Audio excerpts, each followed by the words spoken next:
Alors, bienvenue à ce 33e épisode de La Tête à Papineau. Je me présente, Alex Thibault, directeur de Bistro Brain. Et j'ai aujourd'hui, pour ce 33e épisode, à mes côtés, à ma gauche, précisément, Marika. qui va faire une belle entrevue avec... Coralie. Et à ma droite, devant moi, j'ai Maude Hamilton qui va nous faire une chronique. Cette fois-ci, sur quoi, Maude? Sur les exoplanètes. On fait un retour sur les derniers événements de Bistro Brain depuis l'enregistrement de l'épisode 32, le 6 mars dernier. Donc, le 13 mars à 17h, c'était les luttes sociales d'hier et d'aujourd'hui au Bec et Bière à Sherbrooke en collaboration avec le Starers. Et c'était pour l'occasion de notre spécial 7 ans. On a reçu 151 personnes. Ensuite, la semaine suivante, le 19 mars, on a une petite collaboration avec Radio-Canada avec l'événement Le Bar des sciences thématique jeux vidéo. Et ça va encore lieu une fois au Bec et Bière. On était bien contents de participer à cette collaboration. Le 20 mars, Technologie du futur à la Chasse-Galerie à Trois-Rivières. On a parlé de batteries, d'agroalimentaire et d'électricité dans les bidonvilles. Les enregistrements sont sur YouTube. Le 28 mars, Cancer et Immunologie à Montréal au Sainte-Élisabeth, le nouveau bar pour nos activités. On a eu une vulgarisation de qualité, encore une fois, une collaboration exceptionnelle avec l'IRIC, l'Institut de recherche en immunologie et cancérologie de l'Université de Montréal. Et dernièrement, hier soir, 3 avril, thématique environnement à Sherbrooke au Bec et Bière en collaboration avec le Centre universitaire de formation en environnement et développement durable. J'y étais, c'était un plaisir. Encore une fois, beaucoup de sourires sur le visage, c'est vraiment ça qui me fait chaud au cœur à chaque fois. Et je répète, vous pouvez toujours voir les enregistrements sur notre chaîne YouTube. Simplement à taper Bistro Brain dans la barre de recherche et laisser un petit pouce en l'air pour vous montrer, nous montrer votre appréciation. Donc, on a déjà fait un peu l'introduction de l'épisode aujourd'hui, une chronique sur les exoplanètes avec Maude et une entrevue avec Coralie Beaumont, animée par Marika. Donc, je te laisse la parole, Maude, c'est maintenant à toi. Oui, merci Alexis. Donc aujourd'hui, je vous invite à un voyage interstellaire. On va visiter de nouvelles planètes. Donc, est-ce que tu es prêt? J'ai ma ceinture de sécurité. Yes, good. Donc, première chose, un petit fun fact. C'est en 1990 qu'on a découvert la première exoplanète. Une exoplanète, c'est une planète qui se trouve au-delà de notre système solaire. De nos jours, donc seulement 30 ans environ plus tard, on compte maintenant plus de 5000 exoplanètes qui ont été découvertes. Et en plus de ça, on peut dire qu'on découvre environ une exoplanète par jour. J'imagine qu'il y en a des vertes et des pas mûres.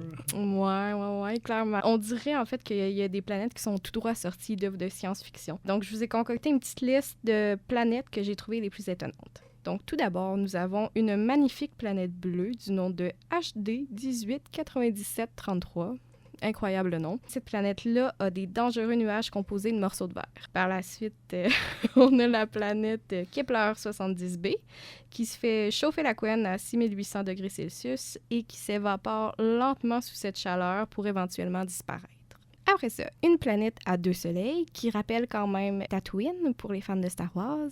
Et finalement, une planète qui se retrouve dans la noirceur éternelle, comme sa surface est autant réfléchissante que le charbon, en fait. Là. Est-ce que vous avez une planète préférée parmi celles-là? Je sais pas, on a le choix entre se faire trancher la tête par des morceaux de verre pour pouvoir bronzer ou trop bronzer. Le choix est difficile, hein? Tout à fait. Bon. Maintenant, je vais vous demander de revenir sur Terre. On va revenir sur des planètes qui sont un peu plus accueillantes pour nous, l'humain. Parlons de planètes dites habitables. Pour qu'une planète soit qualifiée d'habitable, on a besoin que 3 critères soient respectés.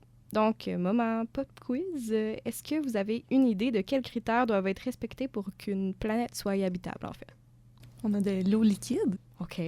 Une atmosphère. Oh! J'imagine des plantes qui sont à la base aquatique, peut-être, un peu comme les algues qui se sont formées sur Terre en premier lieu. Bon, je pense que vous êtes toutes vers une bonne piste de solution. En gros, TAP doit pouvoir soutenir la vie pour une période substantielle de temps. Ça, c'est la condition englobante, disons. Pour ça, elle doit posséder de l'eau liquide, comme a dit Marca, yeah. Des sources d'énergie et des sources de nutriments. Pour ce faire, cette exoplanète doit donc se retrouver dans la zone habitable de son Soleil. Mais attention, c'est quand même un peu plus compliqué que ça, là. On s'en doute quand même. Hein. Ouais. C'est pas parce que la planète se trouve dans la zone habitable de son Soleil qu'elle va être habitable.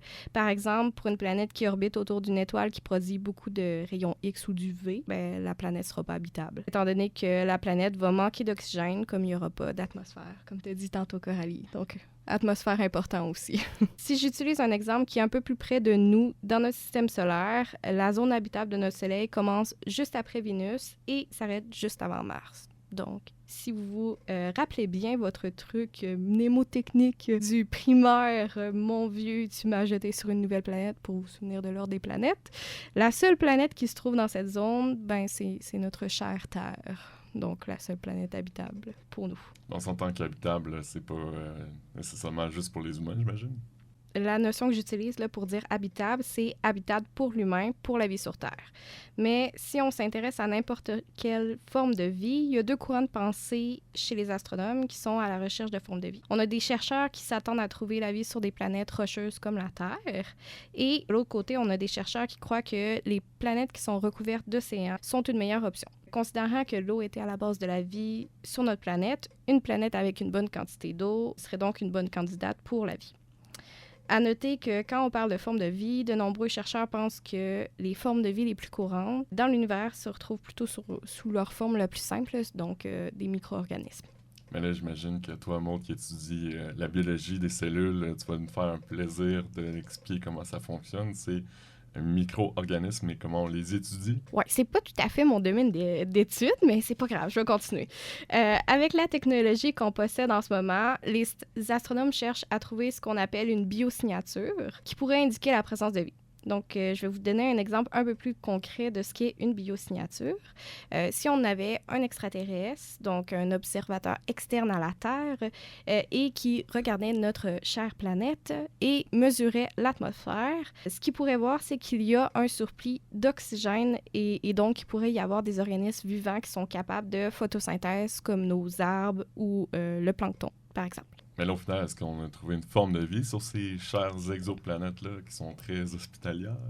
Pour l'instant, pas de signe de vie confirmé.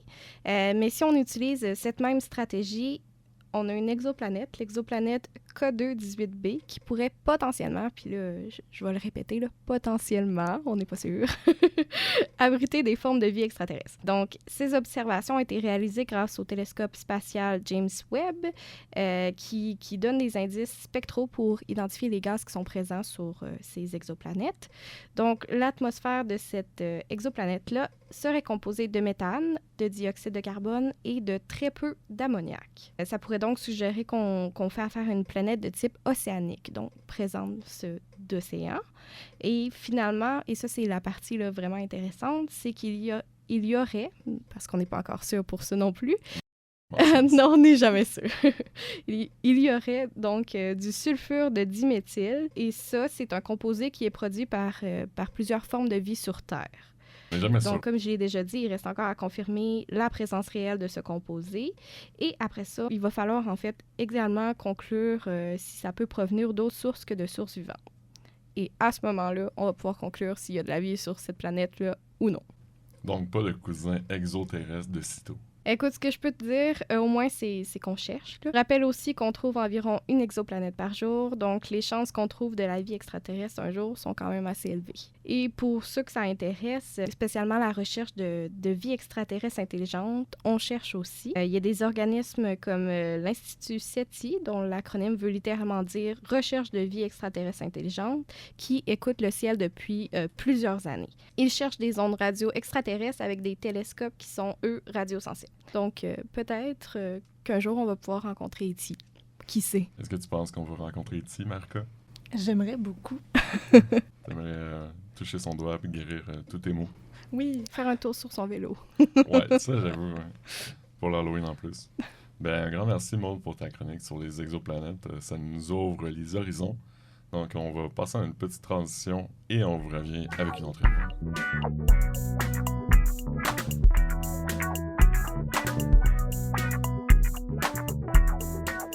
Et on est de retour pour ce 33e épisode de La Tête à Papineau, le podcast Bistro Brain qui vise à se laisser inspirer notamment par les parcours des gens impliqués en sciences, en vulgarisation. Et ça tombe bien, aujourd'hui, on a une invitée spéciale qui va pouvoir nous parler en long et en large de son implication et son amour pour la science. Marika, je te laisse la présenter, notre superbe entrevue pour ce soir. Oui, merci Alexis. Donc, je te souhaite la bienvenue, Coralie. Merci beaucoup d'être parmi nous aujourd'hui. Merci beaucoup pour l'invitation. Ça me fait vraiment plaisir d'être là. Super. Donc, si je résume ton parcours, Coralie, tu es originaire de Belgique où tu as d'abord étudié en droit et travaillé en tant qu'avocate durant 3 ans à Bruxelles.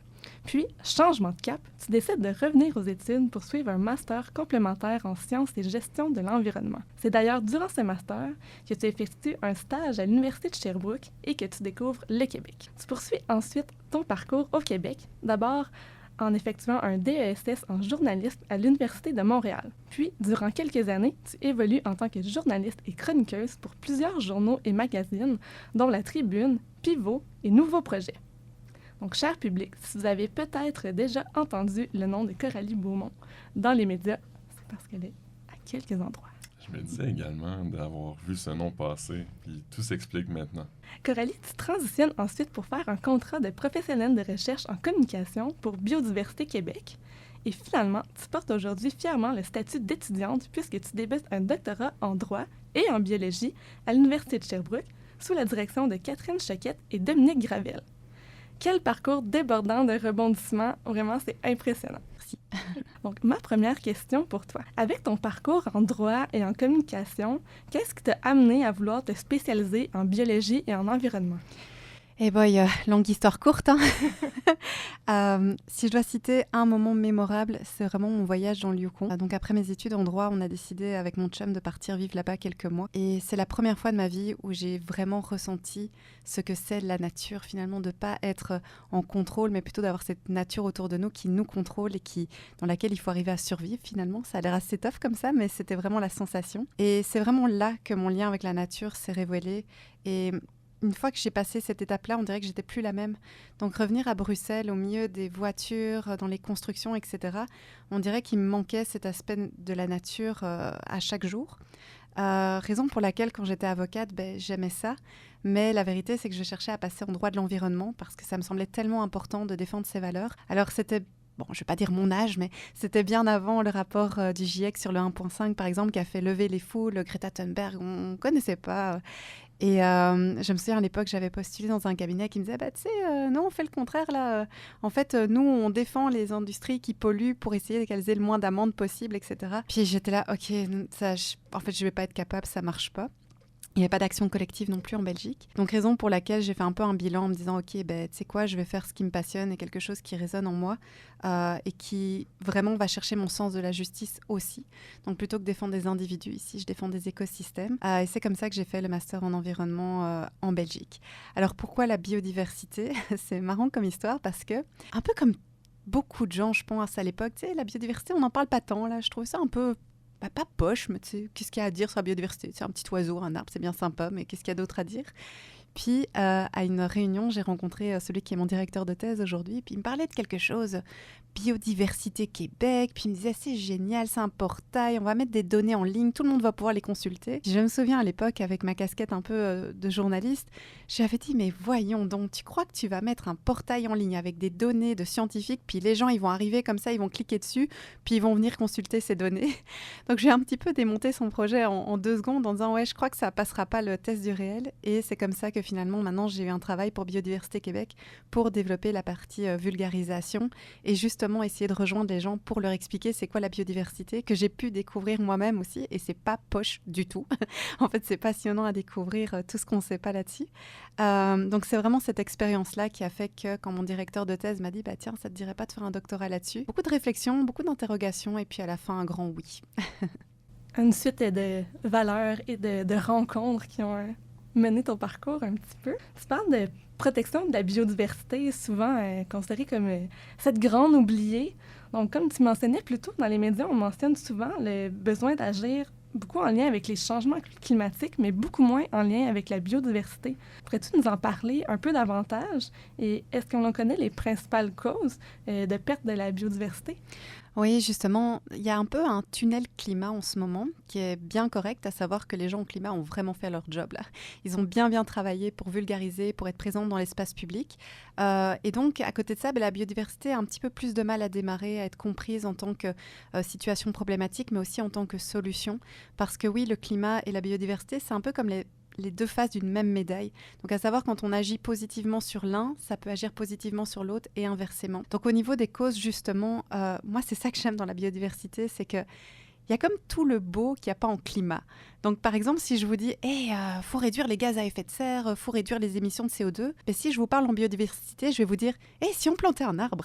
C'est donc ben sympa dit comme ça. Puis pareil, tout le côté émotif. Donc, quand on parle d'une molécule de méthane, je sais pas vous, mais moi, je m'endormirais pas là-dessus en faisant des beaux rêves. Là. Mais par contre, si on commence à me parler d'espèces qui sont malheureusement en voie de disparition ou justement d'un magnifique écosystème, etc. Disons que ça vient beaucoup plus me chercher au niveau émotif. Et donc, quand on sait par exemple que des tourbières, ça va vraiment stocker du CO2, on dirait que c'est comme l'aspect concret. Et effectivement, c'est dommage du coup qu'on ne parle pas plus de biodiversité parce qu'il y a beaucoup de solutions à aller chercher là-dedans qui se reflètent en climat plutôt en tant que problème. Donc à savoir, oui, il y a trop de CO2 dans l'atmosphère, mettons plus de forêts par exemple. C'est un peu simpliste, mais pour l'image, je vais utiliser celle-ci. Alors au niveau des causes justement, on y reviendra sans doute plus tard, mais il y a tellement de vulgarisation à apprendre en biodiversité. On dirait qu'on démarre de nulle part quasiment, à savoir que il faut trouver ces messages clés que les gens comprennent et qui s'approprient. Donc, par exemple, Marika, si je te demande c'est quoi la première cause de destruction de la biodiversité, je l'ai demandé beaucoup autour de moi. C'est pas un secret, c'est dans le rapport de l'IPBES que personne ne connaît, qui est le GIEC de la biodiversité. Donc, rien que ça. Les gens vont me parler de la pollution, par exemple. Ben non, la pollution, c'est que la 4e cause de destruction de la biodiversité. La première cause, c'est les changements d'usage des sols. Donc, un exemple très, très concret, par exemple, un jour, je participais à une fresque pour la biodiversité. Donc, si vous voyez passer ces événements, allez-y, c'est vraiment le fun. Et on parlait avec les participants du côté solution. Donc, qu'est-ce qu'on peut faire finalement pour protéger la biodiversité? Et un des participants a eu cette idée géniale de dire, on devrait limiter l'auto-solo. Puis moi, je me dis, c'est intéressant, c'est quoi le lien qui fait entre biodiversité et auto-solo, dont on parle beaucoup en climat? Puis là, sans rien lui enlever à sa réponse, qui était vraiment parfaite, il me dit, tu sais, quand on roule sur les routes, on écrase beaucoup de moustiques avec le pare-brise, puis parfois on chope un cerf au bout de la rue. Puis j'étais là, oui, effectivement, ça atteint la biodiversité. Mais je lui dis, tu sais, finalement, l'auto-solo, quand on y réfléchit un petit peu plus, plus d'auto, ça veut dire plus de parking, plus de routes, voire d'autoroutes. Donc, qu'est-ce qu'on va faire? On va aller gruger encore plus dans les espaces naturels et ça va venir aller appuyer sur la première cause de destruction de la biodiversité, qui est le changement d'usage des sols. Puis là, j'ai vu ses yeux s'illuminer et puis me dire « mon Dieu, j'avais jamais pensé à ça comme ça ». Donc, on voit que c'est pas un message compliqué, c'est un message à répéter, à travailler pour les gens. Et une fois qu'on comprend ça, on se rend compte que réduire l'auto-solo ou mettre des voitures électriques, par exemple, on peut peut-être régler un problème climatique, mais est-ce qu'on va vraiment régler un problème au niveau de la biodiversité? Peut-être pas tant, finalement. Donc voilà, il y a vraiment des beaux progrès à faire. Je vais poser la question autour de moi, voir quelle réponse j'obtiens. Pour le fun, c'était quoi les 2e, 3e? Oui, j'espérais que tu allais poser la question, sinon j'allais le dire un peu plus loin. Donc, la première, c'est vraiment le changement d'usage des sols et des mers, parce qu'on ne parle pas assez de l'océan, qui a un gros impact au niveau climat aussi, notamment, pas que biodiversité, évidemment. La deuxième cause, c'est l'exploitation directe de certains organismes. Donc, on pense directement à la surpêche, par exemple. Troisième, là, ça va être très amusant, c'est les changements climatiques. Donc, en biodiversité, c'est notre 3e cause au niveau des rapports de l'IPBES. Et la 4e, pollution, je l'ai dit. 5e, est-ce que quelqu'un a une idée? On en parle de plus en plus. Espèces exotiques envahissantes. Alors, juste une petite nuance ici, c'est que c'est au niveau mondial. Donc, ça serait intéressant de faire ce travail au niveau du Québec. Donc, c'est possible que les causes soient dans un ordre différent sur un territoire donné, mais ça donne un petit peu une proportion. Et c'est sûr que rien que savoir ça, même au niveau local, si on était capable de savoir dans ma région, qu'est-ce que c'est? Est-ce que la pollution est extrêmement plus présente que les espèces envahissantes, par exemple? Ce serait déjà un beau travail à faire, finalement.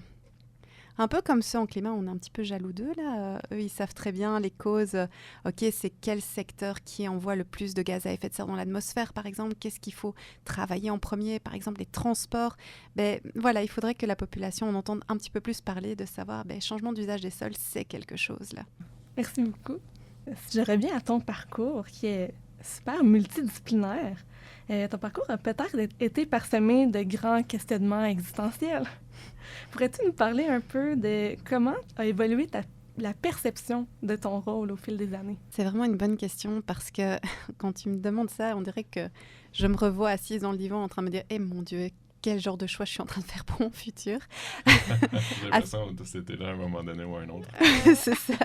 Puis de nouveau, aujourd'hui, ça m'a l'air tellement cohérent, les choix que j'ai faits, mais dans le monde 2015-2016, ça l'était beaucoup moins. Là, personne ne parlait de climat. Donc au niveau des embûches, la première, c'est que les métiers parfois n'existent pas. C'est très difficile de faire sa place parce que on peut, même en journalisme par exemple, c'était très compliqué de faire valoir que ça avait une valeur d'avoir un journaliste spécialisé en environnement dans une rédaction par exemple, parce que c'est souvent un enjeu qui pouvait être vu comme lointain ou moins important, par exemple que les affaires judiciaires ou même l'économie par exemple.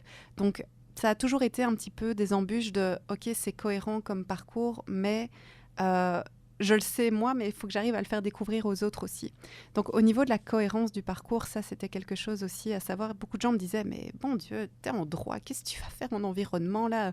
Ça a vraiment pas de lien, alors que je suis sûre qu'au jour d'aujourd'hui, les gens, le lien saute aux yeux, à savoir il faut revoir les réglementations, il faut changer les normes, il faut travailler avec les gens, etc. Et puis à l'époque, on n'en parlait pas tant de tout ça. Donc c'était vraiment d'avoir cette sensation que c'est quelque chose d'important à faire, mais de peut-être pas avoir les débouchés pour suivre une route un peu tout établie. Impossible de ne pas parler de la précarité de l'emploi aussi. Je pense que, je le dis clairement parce que je pense que beaucoup de gens en environnement se retrouvent dans ce témoignage-là, à savoir que c'est pas toujours les emplois les mieux payés, les mieux reconnus à ce niveau-là, ou même au niveau des contrats. Mais personnellement, et je sais que c'est enregistré, mais je vous fais le pari que si on réécoute ce podcast dans 5 ans, on dira les choses différemment. En tout cas, je l'espère, parce que je crois que c'est vraiment les métiers d'avenir. À côté de ça, ça, je parle un petit peu des embûches, mais en vrai, c'est tellement cohérent dans une vie de pouvoir suivre ce genre de valeurs-là. C'est que des beaux métiers. On parle tout le temps, ah oui, mais il faut conserver les emplois. Si on commence à changer le système, on va perdre plein d'emplois. Puis je réponds tout le temps, oui, mais on va en gagner tellement. À savoir, imaginez, il faut nettoyer les océans. Rien que ça. Il faut nettoyer tous les espaces naturels, il faut réensauvager certains espaces de la planète, il faut reboiser, il faut venir restaurer. Et tout ça, c'est des belles jobs à faire. Il faut repenser le système de conception des déchets. Il y a tellement de choses hyper intéressantes dans lesquelles on peut avancer en tant que société. Donc parfois, perdre quelques emplois, c'est peut-être ouvrir la porte, en découvrir des meilleurs, ou en tout cas d'autres qui sont tout aussi intéressants. Donc voilà, j'ai un peu cette phrase qui fait rire tout le monde, à savoir que je pense que mon métier n'existe pas encore malgré toutes ces années. Puis voilà, je pense que j'essaye de le créer avec d'autres aussi, à savoir cette espèce de vulgarisation, d'aider les gens à s'y retrouver à travers tout ça finalement. Justement, sur ton profil LinkedIn, tu t'es décrit comme une vulgarisatrice. J'adore le choix de mots que tu utilises. Pourrais-tu nous dire rapidement qu'est-ce que tu entends par là et à quelle cause tu souhaiterais contribuer? Je pense que c'est une vision très personnelle de la vulgarisation, mais que d'autres personnes s'y reconnaîtraient aussi. À savoir, pour moi, la vulgarisation, ce n'est plus, ou ce n'est pas, peut-être que ça ne l'a jamais été, mais cette vision très passive de donner de l'information, à savoir, regardez-moi, j'ai les connaissances, lisez, apprenez, genre de personnes, et puis on laisse ça comme ça. Je pense que la vulgarisation aujourd'hui, surtout en environnement, elle implique vraiment des actions, elle implique d'aller là où les gens sont, de s'adapter à leur réalité pour arriver avec des solutions qui s'adaptent à eux. Quand je parle des gens, c'est aussi les entreprises, c'est aussi les pouvoirs publics, etc. Donc on est vraiment beaucoup plus dans cette espèce de lien qu'il peut y avoir, à savoir arriver chez quelqu'un, dire là il faut protéger la biodiversité dans un jardin, ouais mais cette personne elle vit en appartement là, ok bon c'est peut-être pas ça la meilleure action qu'elle peut faire.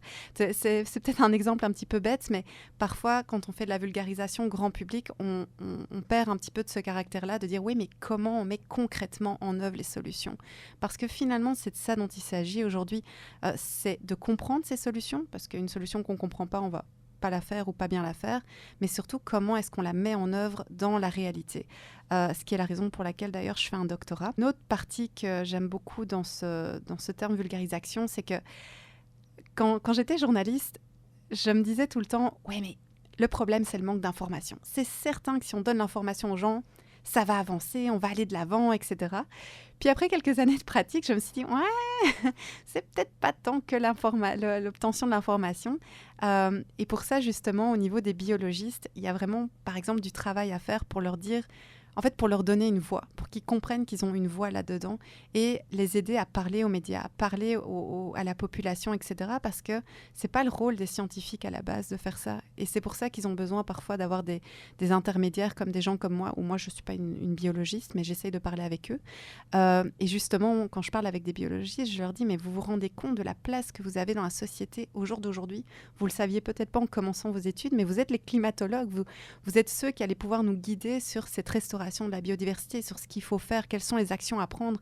C'est des biologistes qui doivent avoir un peu une voix au chapitre pour tout ça. Donc, quand je parle de vulgarisation, c'est par exemple essayer de faire en sorte que des biologistes écrivent des lettres ouvertes dans les médias, participent à des podcasts comme celui-ci et prennent leur place finalement dans leur société avec toutes ces connaissances hyper importantes qu'ils ont grâce à leur bagage académique.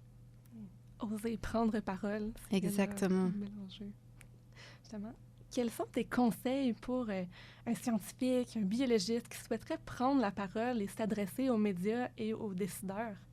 Oser le faire. Je pense que si des gens qui m'écoutent me connaissent, ils vont rire parce que c'est ce que je répète tout le temps, c'est oser le faire. On est beaucoup plus expert qu'on le croit. Donc, il y a une certaine humilité à avoir, donc à savoir qu'il ne faut pas développer une maladie des Nobel et croire qu'on sait tout sur tout. Mais quand il s'agit de questions entre guillemets de base, un étudiant en biologie peut avoir largement les connaissances pour pouvoir répondre à ce type de savoir. Donc, je parlais des causes de destruction de la biodiversité. Ça se trouve tel quel dans un rapport de l'IPBES. Faire un format instagrammable d'une page en disant hey, « connaissez-vous les causes ?» ça s'appelle passer de l'information. Donc, juste oser faire ça, oser participer à des podcasts, etc.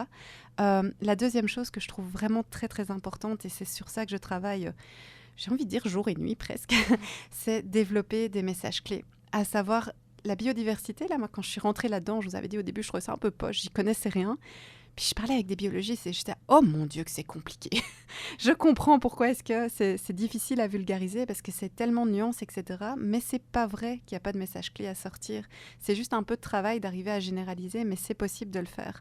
La troisième chose aussi, ce serait vraiment de travailler sa communication dans l'espace public pour toutes celles et ceux qui se sentent confortables ou appelés à le faire. Donc, j'ai vraiment conscience que de base, la job ne demande pas ça. Donc, c'est bien correct de vouloir être un biologiste dans son labo et de ne pas vouloir prendre la parole. Mais celles et ceux qui sentent qu'ils ont une voix, qu'ils ont des choses à dire, osez le faire.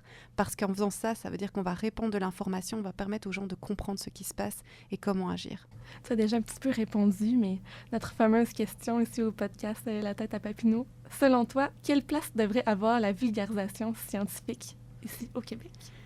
Je trouve que ce qui est vraiment important, c'est de prendre la vulgarisation scientifique au sérieux.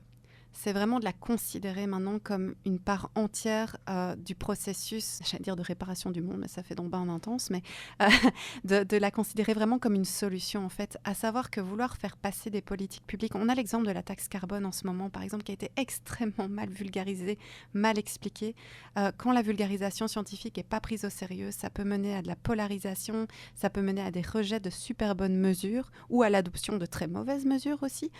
Donc arriver à prendre ce métier comme un métier. Donc, un jour, quelqu'un m'a dit « Ah, tu sais, toi, tu fais de la vulgarisation. C'est pas un métier, c'est un art. » J'étais vraiment bien vexée.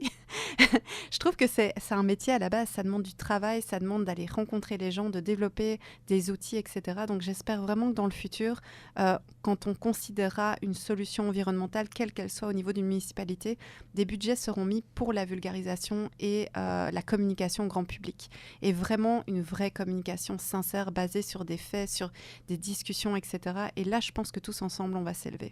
Ça donne le goût de plonger dans le monde de la vulgarisation, hein. T'écouter. Je le souhaite. Tu fais déjà ça très bien. Oui, merci. Sinon, pour conclure, quels sont tes prochains projets? Où est-ce qu'on peut te suivre? Prochain projet, un doctorat. Ça Grand commence bien. projet.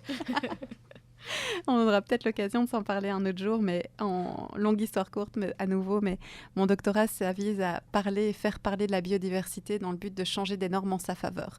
Donc ça va être un projet de recherche-action, donc on aura certainement l'occasion d'en parler quand le moment sera venu, à savoir dans un futur plus ou moins indéfini. Un événement Bistro Brain, peut-être. Exactement. Merci. Et sinon, pour me suivre, j'ai décidé de quitter Twitter, alias Nouveau X, pour des raisons très personnelles d'éthique. Mais sinon, c'est sur LinkedIn. Je pense que c'est le plus facile pour discuter, pour jaser. Super. Merci beaucoup, Coralie. Merci pour l'invitation. C'était vraiment un plaisir de parler avec toi. Marca, Coralie, merci beaucoup pour cette belle entrevue. On parlait de biodiversité. Je me permets de faire un petit coup de promotion pour Bistro Brain parce que ton directeur a présenté déjà en 2021 à Bistro Brain aux grandes découvertes de l'Université de Sherbrooke. Donc, si vous allez voir la présentation de Dominique Gravel, juste à taper son nom et Bistro Brain dans la barre de recherche YouTube et vous allez pouvoir tomber dessus. On va aussi mettre le lien dans la description de l'épisode. C'est ce qui met donc fin à notre 33e épisode de La Tête à Papineau, le podcast Bistro Brain. On prend le temps de vous remercier, chers auditeurs, d'être là dès le début, déjà 4 saisons en cours. Merci vraiment de soutenir le projet et nos activités. Merci également à l'équipe présente aujourd'hui, donc Marca, Maude, respectivement à l'entrevue et à la chronique, et notre invité spécial, Coralie Beaumont, pour ce soir. On fait aussi une invitation à nos prochains événements d'ici notre prochain épisode.